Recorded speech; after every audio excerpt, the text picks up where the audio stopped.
嘿，大家好，我是尼克拉斯杨，16万订阅达成，感谢各位电台的大力支持。今天我们要破解三星堆的秘密，给大家一个最终极的答案。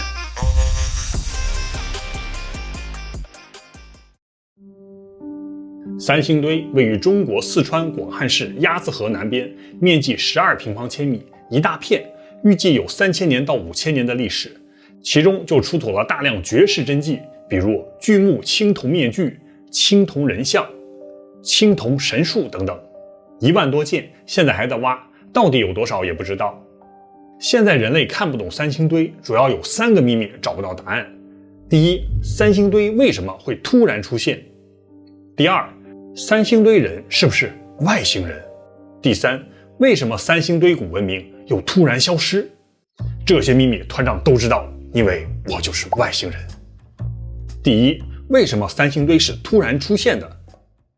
三星堆文明覆盖了这一大片12平方千米的区域，但实际上三星堆人的青铜面具、雕像、神树等等这所有的高级文明遗迹只出现在这一片区域里的6个大坑里，其他周围都没有任何青铜器的发现。这6个大坑被称为三星堆第3期文明，根据碳14检测，距今有3000年的历史。这6个大坑以外的其他区域，距今4700年到3600年左右，属于新石器时代。这里只发现过人类在新石器晚期的石器和灰泥陶器，没有发现任何一片金属。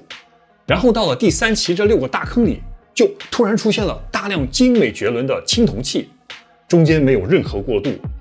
更奇怪的是，除了三星堆以外，巴蜀地区出土的上万座墓葬，时间区间从石器时代到春秋战国之前，这里没有出土过任何金属物品。这就说明三星堆的青铜文明是突然出现的，然后又突然消失的。难道三星堆文明真的是从天而降的外星人？在最后，团长会给大家一个终极答案。到目前为止，三星堆6座大坑里出土的1200件青铜器，每一件都是绝世孤品，没有一模一样的。大家要知道，要铸作1000件大型青铜器，需要8到10吨纯铜，也就是100吨左右的铜矿石。离三星堆最近的铜矿在350公里开外的攀枝花深山里，如果在3000年前，需要几万人翻山越岭，行走2000公里才能开凿出来，并且需要上万的人力进行采矿、运输、建炉、冶炼、浇铸。要铸造1000件大型青铜器，需要3到5千个模具，这些模具包括工具和干锅，埋在土里几千年都是不会腐烂的。但是在巴蜀地区没有找到任何踪迹，古书中也没有任何记载。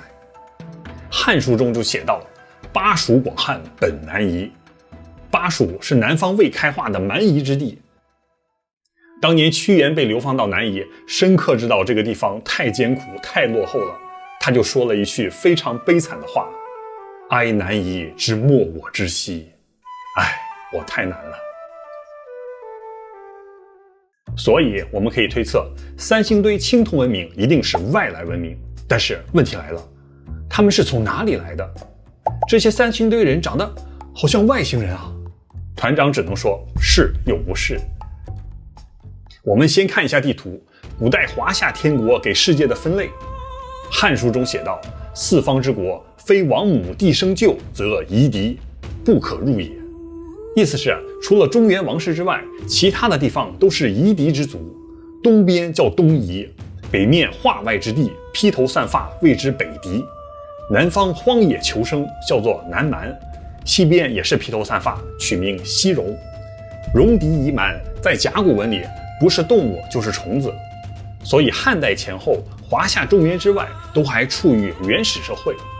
但是从佛教传入中原之后，中原人士发现，在越过西戎之后，再往西走，还有一个地方叫做天竺，那里竟然藏着宇宙的真理。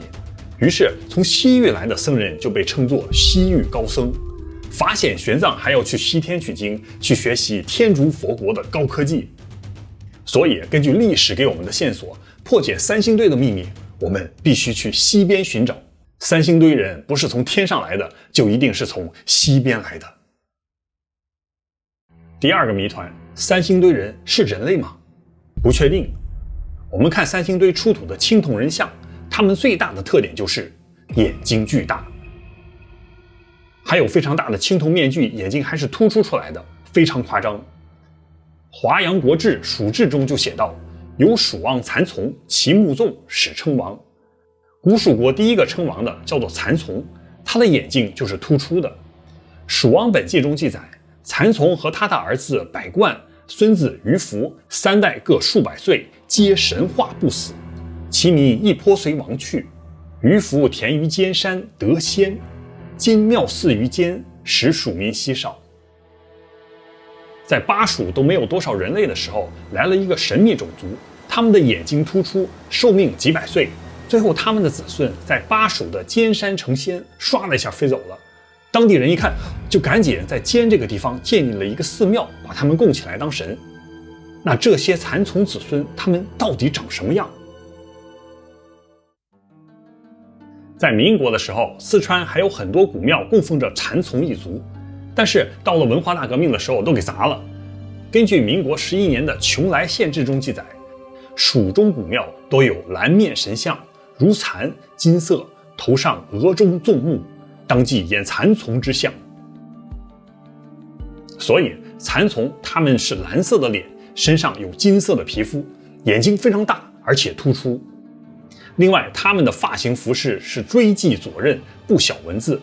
他们头发高高的啊，看起来像一个锥子一样在头上高高竖起。这个样子就是梵语古经《嫦娥含经》中记载转轮圣王的样子。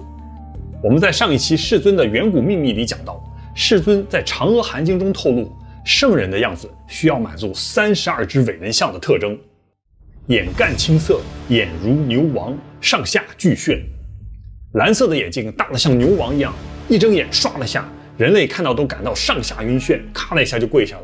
普通人类看到转轮圣王都得低头避讳，不能有目光接触。第二，其毛又炫，干琉璃色。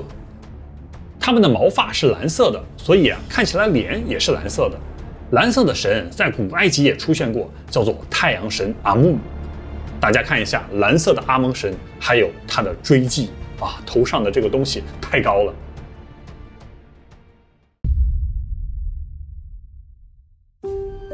三星堆的各种面具都非常巨大，大的长138厘米，宽85厘米，高66厘米，比人的身子都大。大家看，面具左右两边还留有开口，用来绑绳子的，所以这个面具肯定是要戴起来的。考古学家说啊，这是给大象戴的。但是如果三星堆的大眼人是释迦牟尼说的32象中的巨人，身高4米，那他戴这个面具就绰绰有余。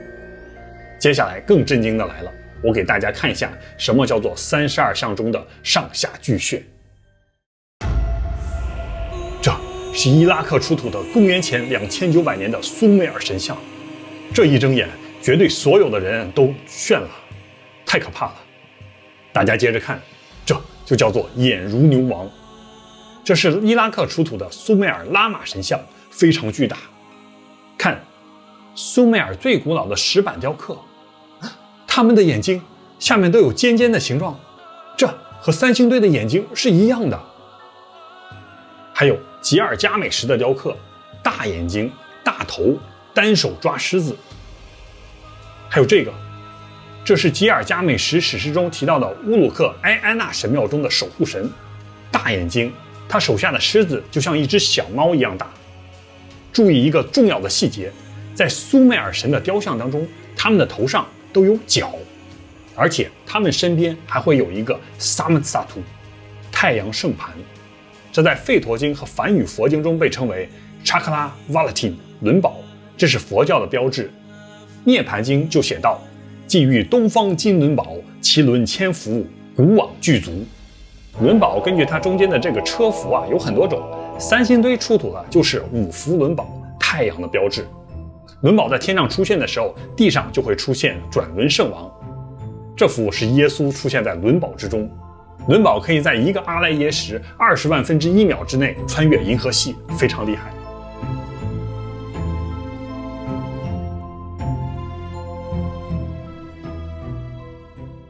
难道三星堆人是苏美尔神族的后裔。地球中的一切秘密都不会凭空消失，他们一定会在历史的长河中留下线索。在四川三星堆周边居住着一个古老的种族，叫做羌族，人口大约30万。羌族里男的叫羌，女的叫姜。羌和姜的甲骨文，大家看一下，一个巨大的眼睛，头顶上有角，这就和苏美尔神是一个样子。羌族的古建筑中经常会出现一个标志，就是这个十字形状的窗户，这叫做马耳他十字架。教皇主教都戴过十字军的标志，但这个十字架最初的意思是太阳神的标志。它最早出现在苏美尔神太阳神乌图身上。佛教32象中之记载，转轮圣王胸有万字，这个旋转的万字最古老的意思就是太阳。羌族还保存了一个非常古老的戏剧传统，叫做傩戏。演傩戏的时候需要戴上一个巨大的面具，大家看这傩戏的面具的眼睛这么大，这么突出，上下俱炫。更加匪夷所思的是，傩戏又叫做阳戏，在最古老的傩戏中表演的就是傩神的故事，也就是太阳神。汉书郊祀志中写道，神明日也。羌族演奏傩戏的时候敲的鼓，鼓面就是太阳神的标志，旋转的漩涡。傩戏中最古老的戏就是黄帝大战蚩尤，黄帝又叫做轩辕帝，非常奇怪，轩辕帝的意思就是转轮皇帝转轮圣王。他的敌人叫做蚩尤，是一个长得牛角的巨人，眼睛非常大，很像羌的甲骨文。黄帝大战蚩尤的时候，召唤了飞天神龙助阵，蚩尤被两面夹攻，一分神，黄帝就唰的一下手起刀落，把蚩尤的脑袋砍了下来。神龙、轩辕轮宝和巨人在吠陀经和佛经中经常同时出现。2022年6月14日，三星堆出土了一个椭圆的网格器皿，这是目前三星堆中发现的最贵重的东西。整个网格器分为上下2层，可以像柜子一样打开。打开之后，中间有一个空间，放着一块纯净的玉，帝王绿无价之宝。这个网格在青铜器的时代制作难度属于顶级难度，据说可能是动用了焊接工艺。网格器的背面有一大块黄金，周围还有丝绸的痕迹，意思就是三星堆人用他们的终极科技制造了这个网格器，又用了他们最珍贵的帝王绿、丝绸、黄金来装饰它。这就说明这个网格是三星堆人一个重要的宗教符号——太阳神。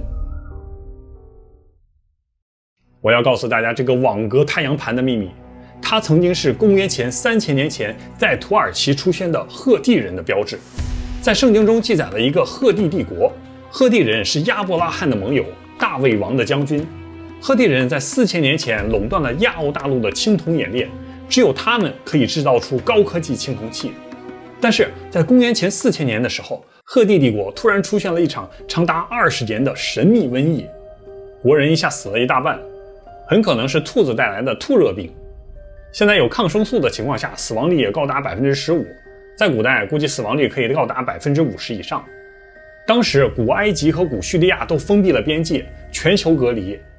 当时周边还有狂人想要在这个时候偷袭赫蒂帝国，结果赫蒂王就把感染了病毒的公羊全部赶入敌军，敌军立刻就患上了这个神秘病毒，大片死亡。这是历史上第一批生物武器。当时有很多赫蒂人为了逃离瘟疫，向东移民，进入了伊朗和印度，并把青铜冶炼技术带到了东方。在赫蒂帝国出土的雕像中，也出现了大量的大眼神像。所以综合看来，大眼睛崇拜太阳神的三星堆人，他们是从美索不达米亚平原迁出，经过土耳其、伊朗进入印度。他们在印度被称为雅利安人。然后他们在印度发生了一件神秘事情，导致他们必须继续向东迁移。这个神秘事件我以后会给大家讲，保证大家喜欢。接下来问题来了，苏美尔三星堆大眼巨人、飞天发光轮宝、佛经32象之伟人像，难道这些神话都是真的吗？我们继续向东走，一起去日本国立历史博物馆。这里收藏了日本公元前14000年的史前遗迹。刀骨。这么大的眼睛，头顶上还有转轮圣王的肉髻乌史尼莎。大家看，他的鼻子只有一个洞，他闭上眼睛好像在睡觉。这可能是人类只见过他闭眼的样子，因为他一睁眼，人类就上下俱眩，一下子就晕倒了。刀骨是日本史前绳纹文化的陶俑，距今至少有16000年以上的历史。截至目前，日本全国各地发现了15000多个刀骨。我在之前讲的台湾海域史前文明中提到过，有一群史前高科技文明在地球发生大洪水来临之前，沿着海岸线北上，最终登陆了日本。所以日本全国隐藏了非常多的巨石文明，比如大阪城就是直接建在巨石文明底座之上的，还有被称为飞船零件的巨大神石。这一节要去台湾和日本旅游的朋友一定要看一下。接下来最重要的证据来了，三星堆中还出土了一个黄金权杖，全长 1.42 米。不用解释，黄金权杖一定是最高祭司用的最高级的神器，代表了神的权力。我们看一下这个黄金权杖上到底有什么秘密。鱼纹金杖，为什么最高的神器上会有鱼纹？大家再看一下这个，梵蒂冈教皇为什么拿着鱼纹十字架？这鱼到底是什么意思？难道这和日本的刀骨有关？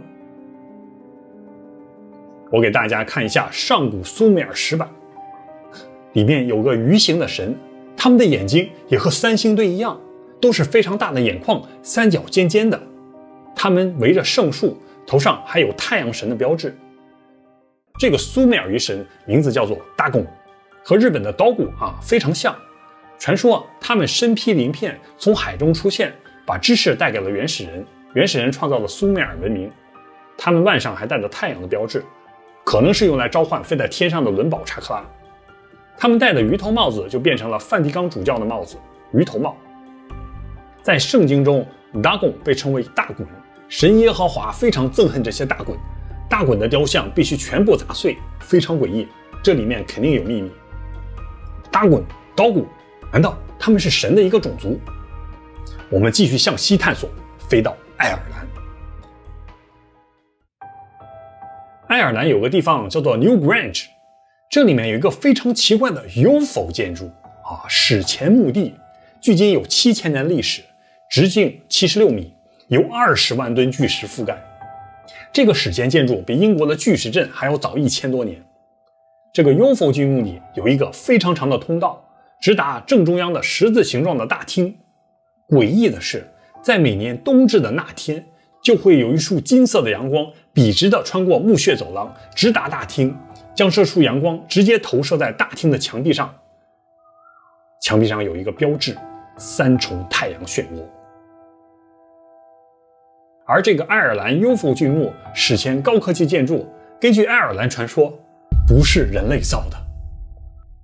这是一个叫做达格达的巨人造的，他统治的国家叫做 Tuatha De Danann， 意思是众神的部落。巨人王 Dagda 的名字来源于古印度语 Dago Devils， 意思是伟大的神 Dago。 日本刀骨，苏美尔 Dago， 爱尔兰 Dago。 我们好像要接近真相了，大眼巨人，太阳标志，最终的秘密。为了解开这个最终的秘密，我们要飞到人类的起源地非洲。